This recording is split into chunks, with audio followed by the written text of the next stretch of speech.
రోహిణి, హస్త, శ్రవణ. చాలామంది వీళ్ళు చాలా సెన్సిటివ్ అండ్ సాఫ్ట్ నేచర్డ్ అని అంటారు. కానీ నా రిసర్చ్‌లో నాకు అర్థమైంది ఏంటంటే వీళ్ళు సెన్సిటివ్ అండ్ సాఫ్ట్ కాదు. They are deep and emotional. పుట్టినప్పటి నుంచి కూడా వాళ్ళ చుట్టూ ఉన్న పరిసరాల్ని లేదా వాళ్ళ చుట్టూ ఉన్న మనుషుల్ని కూడా వీళ్ళు చాలా చాలా ఎమోషనల్‌గా పర్సీవ్ చేసుకుంటారు. అంటే లైఫ్‌లో వీళ్ళెంత బాధలో అయినా ఉండండి. కానీ ఎవరో ఒకళ్ళు కష్టం అని చెప్పి వాళ్ళ దగ్గరికొస్తే వాళ్ళ కష్టాన్ని వినటానికి వీళ్ళు చాలా పేషెన్స్‌గా కూర్చుంటారు. అందుకే వీళ్ళు హీలింగ్ ఫీల్డ్స్‌లో ఎక్కువుంటారు. అవతల వాళ్ళ ఎమోషన్స్‌ని అర్థం చేసుకునే తత్వం వీళ్ళకి బై నేచర్ ఉంటుంది.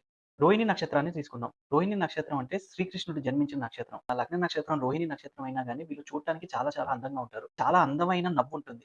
వెరీ అట్రాక్టివ్ ఐస్ ఉంటాయి. స్పెసిఫిక్‌గా రోహిణి నక్షత్రంలో పుట్టిన ఆడవాళ్ళు చాలా చాలా అందంగా ఉంటారు అని చెప్పి ప్రతి ఆస్ట్రాలజికల్ టెక్స్ట్‌లో కూడా మెన్షన్ చేయబడి ఉంది. They have very very good fashion sense. బట్టల్ని ఎలా ధరించాలి, ఫ్యాషన్‌ని ఎలా క్యారీ చేయాలి అనేది ఒక ట్రేడ్ మార్క్ ఉంటుంది. జస్ట్ లైక్ శ్రీకృష్ణుడు. ఆయన ఫ్యాషన్‌కి ఒక ట్రెండ్ ఉంటుంది. వీళ్ళని చాలా క్లోజ్‌గా చూసిన వాళ్ళు వీళ్ళకి మానిప్యులేటివ్ బిహేవియర్ ఉంటుంది అని గమనిస్తారు. ఎలా అయితే శ్రీకృష్ణుడి బిహేవియర్‌లో మనం చూస్తామో ఆయన మాటల చమత్కారి. అంటే మాటలతో మనిషి యొక్క స్వభావాన్ని కనిపెట్టి వాళ్ళని చాలా తెలివిగా మానిప్యులేట్ చేయగలడు. కలియుగ ప్రభావం వల్ల ఒక్కొక్కసారి వీళ్ళ మానిప్యులేటివ్ బిహేవియర్ వల్ల అవతల వాళ్ళు కొంచెం ఇబ్బంది పడతారు. రోహిణి నక్షత్రం వాళ్ళకుండే ఛాలెంజ్ ఏంటంటే అగ్రెసివ్ పార్ట్నర్స్. దానివల్ల రిలేషన్‌షిప్స్ బ్రేక్ అవ్వటం. మల్టిపుల్ రిలేషన్‌షిప్స్‌లో అన్‌ఫార్చునేట్‌గా వీళ్ళు ట్రావెల్ చేయాల్సి రావటం లాంటివి ఒక మెయిన్ థీమ్‌గా చూస్తూ ఉంటాం. హస్త నక్షత్రం వాళ్ళు more often they are related to problem solving skills. కన్యా రాశి యొక్క ఎనర్జీని క్యారీ ఫార్వర్డ్ చేస్తారు కాబట్టి ప్రాబ్లమ్ సాల్వింగ్‌కి చాలా దగ్గరగా ఉంటుంది. ఐదర్ అవతల వాళ్ళ సమస్యలని వీళ్ళ నెత్తి మీదేసుకొని పరిష్కరించడమో, అవతల వాళ్ళ సమస్యలో వీళ్ళు తలదూర్చాల్సి రావటం లాంటివి లైఫ్‌లో ఒక ప్యాటర్న్‌గా గమనిస్తూ ఉంటారు. Art, architecture, painting, drawing, written communication విషయంలో కూడా వీళ్ళు చాలా బాగా పెర్ఫార్మ్ చేయగలరు. మనం హస్తవాసి అంటాం గదా! ఆ హస్తవాసి తిరిగిన డాక్టర్‌లు హస్త నక్షత్రంలో కనపడతారు. కానీ వీళ్ళకున్న కార్మిక్ ప్యాటర్న్ వీళ్ళ క్లోజ్ ఫ్రెండ్స్ వీళ్ళని చీట్ చేస్తారు. పుట్టగానే చిన్న చిన్న ఆరోగ్య సమస్యలు రావటం, పెరిగే కొద్దీ గూడా తరచుగా హాస్పిటల్ విజిట్స్ లాంటివి చేయాల్సి రావటం ఒక ప్యాటర్న్‌గా చూస్తూ ఉంటాం. సర్విస్ సెక్టర్ రిలేటెడ్ జాబ్స్‌లో వీళ్ళు చాలా బాగా ఎక్సెల్ అవుతారు. శ్రవణ నక్షత్రం. ఈ నక్షత్రంలో పుట్టిన వాళ్ళు they are very very good listeners.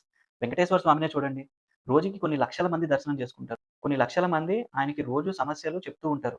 అన్నీ ఆయన ఓపికగా వింటాడు. సరిగ్గా ఈ శ్రవణ నక్షత్రం వాళ్ళలాగా. వీళ్ళ యొక్క లైఫ్ పర్పస్ ఏంటి అంటే అవసరం ఉన్నా లేకపోయినా అవతల వాళ్ళ సమస్య వినాల్సి రావటం. ఒకవేళ వీరు వినలేకపోయినా లైఫ్ ఫోర్స్‌బుల్‌గా గంటల తరబడి ఒకళ్ళ సమస్యను వీళ్ళు వినేలాగా చేస్తుంది. ఒకవేళ లగ్న నక్షత్రం శ్రవణాలో పడినా లేదా లగ్నాధిపతి శ్రవణ నక్షత్రంలో ఉన్నా కానీ ఇంట్లో వాళ్ళందరికంటే కూడా వీళ్ళు కొంచెం హైట్‌లో పొట్టిగా ఉండే ఛాన్సెస్ ఉన్నాయి. ఐదర్ వాళ్ళ పార్ట్నర్ ఎమోషనల్‌గా ఇన్‌స్టేబుల్‌గా ఉండటం, ప్రతిదానికి చాలా సెన్సిటివ్‌గా బిహేవ్ చేసే ఇన్‌స్టెన్సెస్ లాంటివి వీళ్ళ లైఫ్‌లో చూస్తూ ఉంటారు. ఐదర్ వీళ్ళు సిబ్లింగ్స్ నుంచి దూరంగా ఉండాల్సి రావడం, లేదా వీళ్ళ సిబ్లింగ్స్ లేకుండా ఉండటం లాంటివి జరుగుతూ ఉంటాయి. ఏదైనా ఒక సమస్యని మధ్యలో వదిలేయకుండా అది పరిష్కారం అయ్యేదాకా కూర్చునే పేషెన్స్ వీళ్ళకుంటుంది. శ్రవణ నక్షత్రానికి చెందిన వాళ్ళలో చాలా మంది మనం బ్యూరోక్రాట్స్‌గా, గవర్నమెంట్ అఫీషియల్స్‌గా జనాల యొక్క బాధల్ని వినే ఉద్యోగంలో వీళ్ళని చూస్తూ ఉంటాం. ఒకవేళ మీరు ఈ నక్షత్రంలో పుట్టి ఉంటే కామెంట్ ఐ యామ్ ద